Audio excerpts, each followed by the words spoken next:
Salut les investisseurs malins, j'espère que tu vas bien. Je m'appelle Gabriel Jarosson et aujourd'hui je vais te parler de Fiverr, qui est une boîte israélienne qui est entrée à la bourse de New York au mois de juin, il y a donc quelques semaines seulement, sur le New York Stock Exchange, et on va parler de cette action.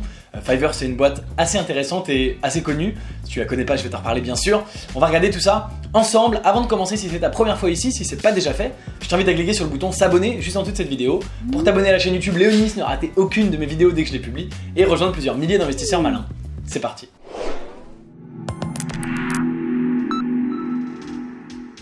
Fiverr, c'est donc une société qui vient de Tel Aviv, mais qui a cartonné sur le marché américain et qui est établie aux États-Unis depuis un petit moment et qui vient de s'introduire à la bourse américaine. Le nom Fiverr vient du mot 5, puisqu'il s'agit d'une plateforme qu'on appelle de la gig economy, une plateforme qu'on peut dire aussi de jobbing, une plateforme de petits boulots, une plateforme de freelance qui peuvent t'aider à réaliser une tâche à partir de 5 $, d'où le nom Fiverr. En France, on a une plateforme d'ailleurs très similaire qui s'appelle 5 €, qui a été bien sûr copiée en termes de nom, mais c'est beaucoup plus petit concernant 5 €. Fiverr, c'est, tu vois, gros au point d'entrée en bourse. Ça existe depuis 8 ans et c'est l'un des leaders donc de la gig economy, presque l'un des inventeurs de la gig economy. En tout cas, Fiverr a énormément contribué à développer cette gig economy. L'idée est très simple. Si tu as une tâche à réaliser qui peut être faite à distance, ça peut être tout n'importe quoi, du montage vidéo, du Excel, la création d'un site internet, n'importe quoi, eh bien tu peux faire appel à un freelance directement en ligne. Et bien sûr, ce qui est très intéressant, c'est qu'avec la mondialisation, eh ben, tu peux très facilement faire appel à quelqu'un qui parle anglais mais qui n'est pas par exemple aux États-Unis, donc qui va travailler pour beaucoup moins cher.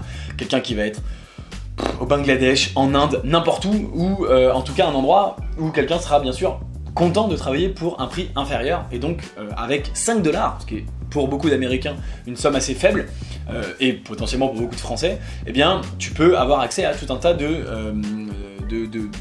voilà, toute une possibilité de personnes qui peuvent travailler pour toi et réaliser un certain nombre de tâches.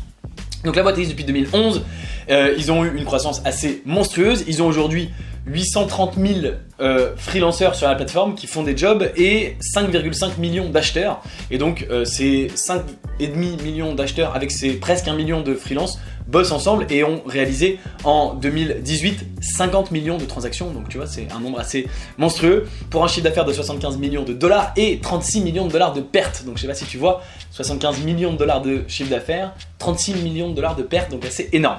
Ils rentrent, les pertes sont assez énormes bien sûr.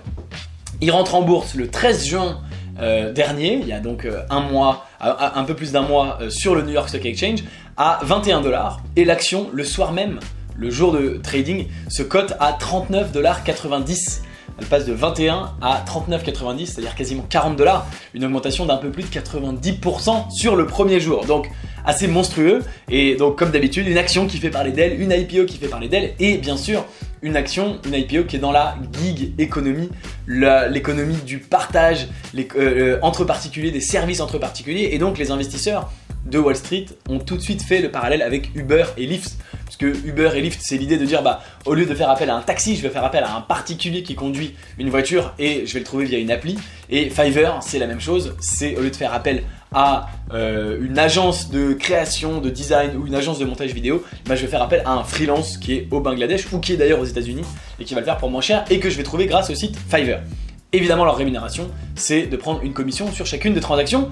Et malheureusement, comme toutes ces boîtes, comme Uber, comme Lyft, comme toutes ces boîtes de la gig economy, ils perdent de l'argent. Et donc c'est complètement, c'est toujours la même histoire en fait qui se répète aux États-Unis.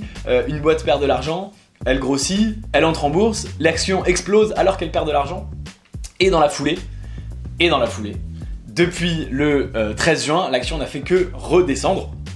Donc elle rentre en bourse à 21, elle explose à 39 et elle a baissé continuellement tout le mois de juin, tout le mois de juillet, et elle est stabilisée maintenant entre à peu près 23 et 25 $, c'est-à-dire juste au-dessus du prix d'IPO de 21. Mais bien sûr, ce qui est intéressant, c'est que si tu veux l'acheter aujourd'hui, tu l'achètes quasiment au prix de l'IPO, alors qu'il y a des gens qui, le jour de l'IPO, l'ont acheté entre 21 et 39, c'est-à-dire qu'il y a des gens qui l'ont acheté à 25, à 30, à 35, à 39 $, il y a encore des gens qui l'ont acheté, puisque si le prix s'est établi à 39, c'est qu'il y a des gens qui l'ont acheté à ce prix-là. Donc si tu l'achètes aujourd'hui, tu l'achètes moins cher. Donc la gig economy bien sûr fait beaucoup parler d'elle. Il y a beaucoup d'analystes qui ont dit voilà, 2019 c'est l'année de la gig economy de l'ubérisation, bien sûr, hein, de l'économie partagée, avec toutes ces boîtes qui entrent en bourse. Un gros point faible de Fiverr, alors il y en a plusieurs. Premièrement, ils perdent de l'argent, bien sûr, bon. Mais bien comme d'habitude, les analystes et les investisseurs prédisent qu'ils vont finir par atteindre la rentabilité. Alors, point très important, comme d'habitude, ils perdent de l'argent, mais les pertes diminuent. C'est-à-dire qu'ils perdent de moins en moins d'argent. Et c'est ce que a annoncé également Uber, c'est ce qu'a annoncé Lyft, c'est ce qu'a annoncé, je sais plus, on en a parlé, hein, pas mal de boîtes, Zoom je crois, Zoom était rentable pour la première fois, mais les autres années, bon bref.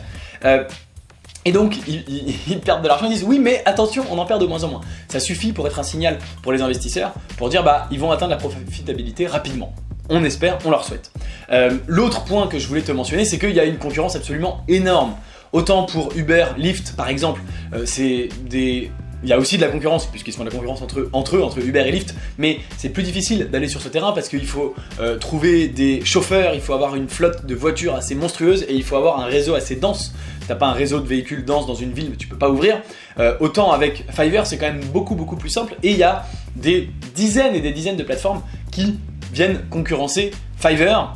En France, on en a plein. Il y a Malte, qui est une très belle start-up française. On a 5 € dont je te parlais. Et aux États-Unis, ils ont donc Fiverr. Ils ont aussi notamment une boîte qui s'appelle Upwork, qui est aussi cotée en bourse, qui est rentrée l'année dernière en 2018 et qui, pas sur les traces de Fiverr qui a explosé au moment de son entrée en bourse, l'action Upwork s'est mise aussi à remonter. Et Upwork, c'est grosso modo la même chose. Il n'y a pas une énorme différence. Donc il y a une concurrence très forte et c'est beaucoup plus facile d'entrer sur le marché. Il y a moins de barrières à l'entrée pour les business de Fiverr et de Upwork que pour les business par exemple de Uber. Donc on est dans la gig economy dans les deux cas, mais il y a une barrière à l'entrée beaucoup moins importante puisqu'il y a besoin de moins de choses pour rentrer sur ce marché-là. Il n'y a pas besoin d'une flotte de véhicules, il n'y a pas besoin d'une certaine densité. Il suffit d'ouvrir un site, de choper des freelances qui viennent dessus et voilà. Je dis pas que c'est facile, mais il y a une barrière à l'entrée moindre. Voilà donc comme d'habitude, projet intéressant. Les investisseurs investissent dans ce projet, pourquoi ? Parce qu'ils pensent que la gig economy va se développer sur le long terme et ils pensent que Fiverr va continuer à garder sa position dominante sur le marché. Effectivement, aujourd'hui, Fiverr, c'est l'un des leaders de ce marché de la gig economy et on voit très bien comment ils peuvent grossir. 1 million de freelance, 5 millions de clients, ça peut facilement doubler, tripler dans les 10, 20, 30 prochaines années. Ça, c'est le point positif. Le point négatif, une concurrence accrue, une boîte qui perd de l'argent, ce qui est visiblement pas choquant pour Wall Street, mais quand même, et une concurrence accrue, une boîte qui perd de l'argent, ouais voilà, c'est déjà pas mal, c'est déjà beaucoup de points négatifs. Donc une action aux alentours de 25 $ si tu veux l'acheter. Moi cette semaine, j'ai pas acheté une action Fiverr, j'ai acheté une action d'une autre boîte qui me plaît beaucoup plus, une boîte américaine. Si tu veux savoir quelle est cette action, je partage l'information dans mon club privé Bourse. Le lien est dans la description. Dans ce club privé, chaque semaine, je te donne une action dans laquelle j'investis. Je t'explique pourquoi j'ai investi dans cette action. Si ça t'intéresse de rejoindre le club, tu es bien sûr le bienvenu.